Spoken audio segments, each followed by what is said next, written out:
Último tramo de este segmento de Infobate. Vamos a hablar un poco de economía. Está a través de Skype Luciano Coban, que es economista de la consultora Elipsis. Luciano, soy Luis Novarecio. Buenas tardes, ¿cómo estás? ¿Qué tal, Luis? Buenas tardes, ¿cómo te va? Bien, acabamos de cerrar mes de marzo y la gran pregunta es cómo dará el índice. Ustedes están haciendo un trabajo hacia arriba, hacia abajo. ¿Cómo viene la cosa?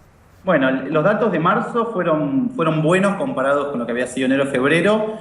El dato promedio del mes, es decir, de las mediciones que hacemos todos los días, comparados con todos los días de febrero, es de 3,2%, pero cuando uno mira solamente la inflación de marzo, es decir, comparando los últimos datos de febrero con los últimos datos de marzo, lo que se ve es que es de 2,1%. Es decir, hubo una visible desaceleración respecto a los valores de enero y febrero.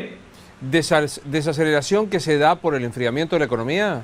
Sí, esa es la causa más fuerte que posiblemente esté detrás de esta desaceleración. También es cierto que los números de enero y febrero tuvieron, y también los de diciembre diría, tuvieron algunos factores transitorios o de una vez. En diciembre, por ejemplo, tuviste la salida de Moreno, que fue como que se levantó la tapa de una olla que indujo muchos reajustes de precios, también el anticipo de lo que sería el acuerdo de precios, de los precios cuidados. En enero tuviste ajustes de tarifas, en febrero tuviste el impacto de la devaluación. Este es un mes que dentro de todo es más limpio y combinado con la menor actividad se empieza a ver cierta desaceleración. En particular, la última semana de marzo tuvo la inflación semanal más baja desde abril del año pasado, cuando estaba vigente el congelamiento de Moreno.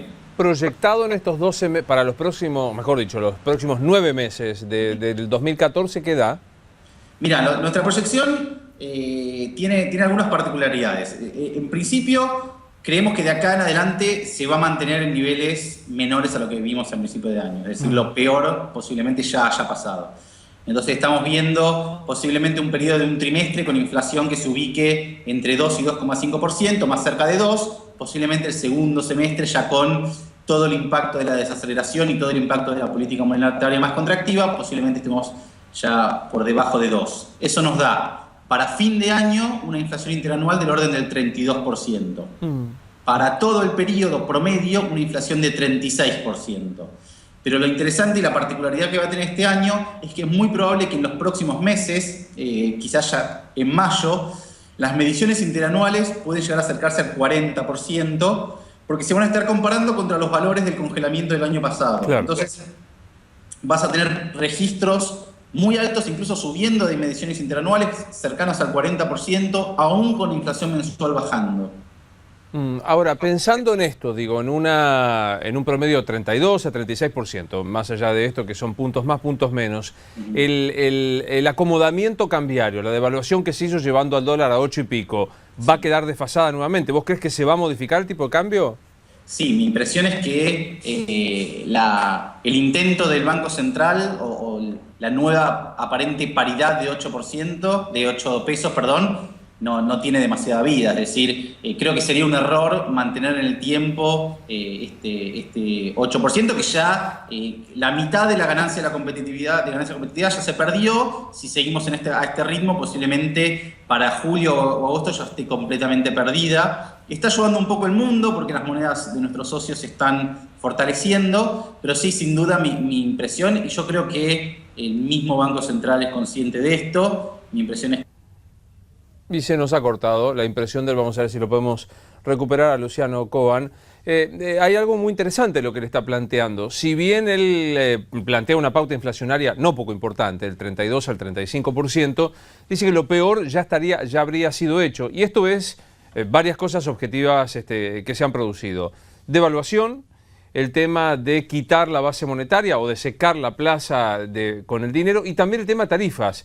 Queda ver, y esto sería muy interesante planteárselo ahora a Coban cuando podamos restablecer la comunicación, ¿qué puede llegar a pasar con el tema de las correcciones todavía de algunas tarifas como luz? Hoy se da como un hecho consumado y creo que lo recuperamos a Luciano, hoy se da, Luciano, como un hecho consumado que lo próximo es la tarifa eléctrica para corregirla, ¿no? Sí, bueno, sin duda el grueso también del costo fiscal en términos de subsidios está en las tarifas. La buena noticia es la siguiente, es que la actualización metodológica del IPC, creo que con vos lo habíamos hablado ya en la oportunidad anterior, sí.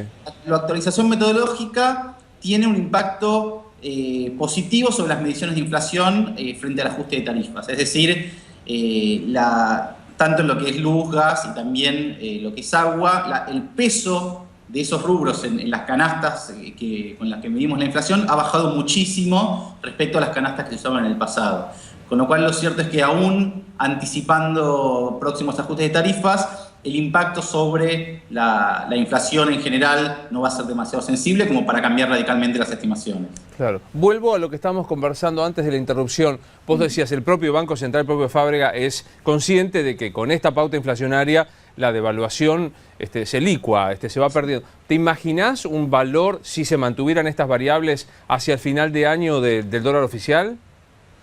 Mirá, asumiendo y siendo consciente de que el desafío existe, claro. Porque hay un problema táctico, si querés, que es pasar de este tipo de cambio fijo o casi fijo a una nueva aceleración. Asumiendo que ese problema táctico se resuelve, mi impresión es que el nivel hacia fin de año tendría que estar en el orden de los 10 pesos, quizás un poco menos, pero no mucho menos, para recuperar la competitividad que se consiguió después de la devaluación. Hoy escuchaba un colega tuyo hablar, Carlos Arviga, lo digo con todas las letras, hablar de un intento de algún sector del gobierno como para quitar definitivamente el cepo. ¿Te parece que hay plafón económico? ¿Escuchaste alguna versión? ¿Se podría hoy levantar el cepo? Lo veo poco probable. Lo cierto es que los movimientos de principio de año han tenido buen resultado. Intuyo también que de acá hacia 2015 se va a avanzar en ese sentido, sobre todo a medida que, mi impresión es que a medida que nos acerquemos hacia 2015, los temores sobre el balance de pago van a ir cediendo y posiblemente podría incluso en algún periodo empezar a entrar capitales. Mi impresión es que todavía es temprano para permitirle alguna liberación demasiado generosa del cepo, claro. Pero sí, yo creo que de aquí hacia 2015 vamos a ir en ese sentido, lo cual el reflejo más claro que posiblemente veamos es un achicamiento de las brechas cambiarias entre los paralelos, el contado con liqui y el oficial. ¿Y cuánto es hoy la preocupación, según tu óptica, del nivel de reservas? Mira, nuestra proyección de reservas, que de hecho ya la teníamos desde el año pasado, es que posiblemente este año las reservas estén estables o incluso se recuperen. La verdad es que la combinación de movimientos que ha habido este año, cuyo correlato fue un nivel de actividad que te ahorra divisas, te ahorra reservas, creemos que se va a ver reflejada en el balance de pagos, quitando la urgencia o la emergencia que había en la evolución de reservas del año pasado. Algunos cuando veían que, bueno, habíamos llegado a aquel detonante de fiebre de los 13 pesos del dólar blue, etcétera, etcétera, decían el gobierno no quiere tomar medidas drásticas, sí va a asegurar algún tipo de medidas para hacer una suerte de soft landing hasta diciembre del 2015. ¿Vos crees que se va en este sentido, alcanza para un aterrizaje amable o todavía crees que las medidas van a ser necesarias? Mirá, lo cierto es que en los últimos, te diría, 3 o 4 meses ha habido muchos movimientos en términos de política, muchos de ellos no han sido suaves. Yo creo que ya no estamos hablando de un soft landing en términos de actividad, es decir, claro. La actividad está sufriendo, los números que se están viendo para febrero y marzo son bastante malos, con lo cual ya de soft no tiene mucho. Lo que sí, posiblemente podemos estar frente a un escenario de una recesión o una contracción de la actividad breve, que hacia mitad de año o llegando hacia fin de año empiece a ver los frutos positivos, ya frenando la contracción y posiblemente con cierto crecimiento. Pero evidentemente el set de movimientos que hubo en el gobierno no son, sí han dado tiempo, pero no son algo que caracterice un soft landing. Hoy hay modelo económico, digo, desde la Presidenta diciendo no vamos a devaluar y devalúa, no vamos a enfriar y se enfría. Digo, ¿hay hoy un modelo del superávit gemelo que no existe más? Digo, ¿hay un modelo económico?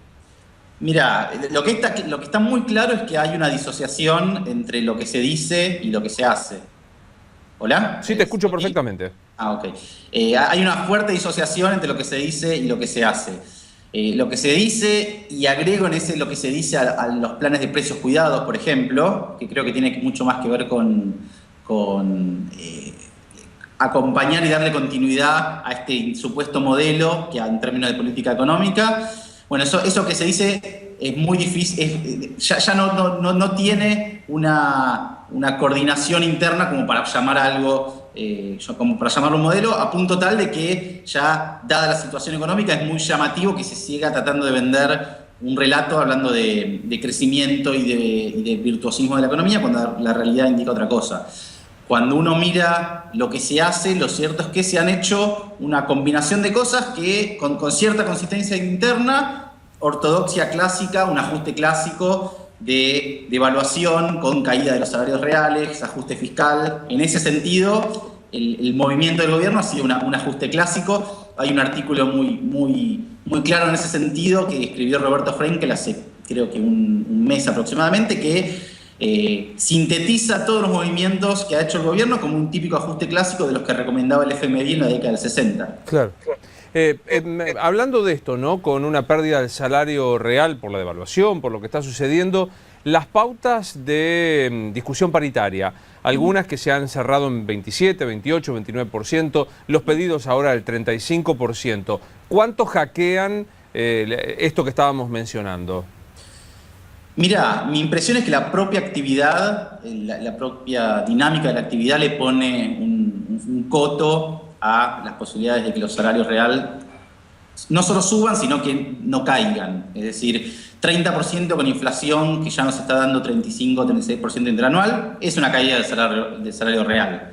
Ni hablar si eso es 27%. Con lo cual, los escenarios de pautas salariales o paritarias demasiado conflictivas y con niveles muy altos de ajustes que pongan en riesgo la nominalidad de la economía, yo creo que hoy tienen muy baja probabilidad, y en ese contexto paritarias del orden del 27 o 30% van en línea con la idea de una economía que está ajustando. Claro. Mi última pregunta es más política. Digo, dentro de 6 días se va a producir el primer paro nacional en mucho tiempo que va a enfrentar el gobierno. ¿Afecta? ¿Es una señal para tener en cuenta desde la economía? Bueno, un poco esto va en línea con lo que te decía antes.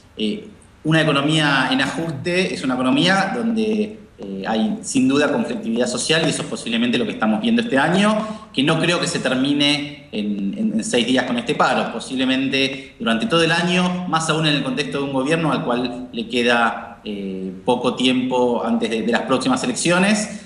Bueno, posiblemente en términos de conflictividad social esto persista, lo cual no implica que inestabilice el escenario económico. Bueno, ahora sí la última, y con una cierta maldad que le hago un economista.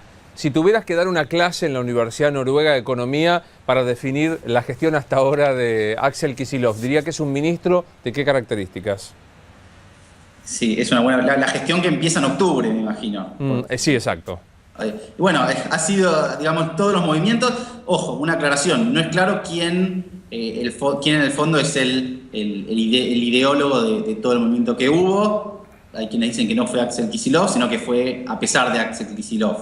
Pero asumiendo que todo lo que está pasando, o todo lo que se ha hecho es idea de Axel Kicillof, claramente, como decía antes, es un ejemplo de un ajuste ortodoxo recomendado por el FMI.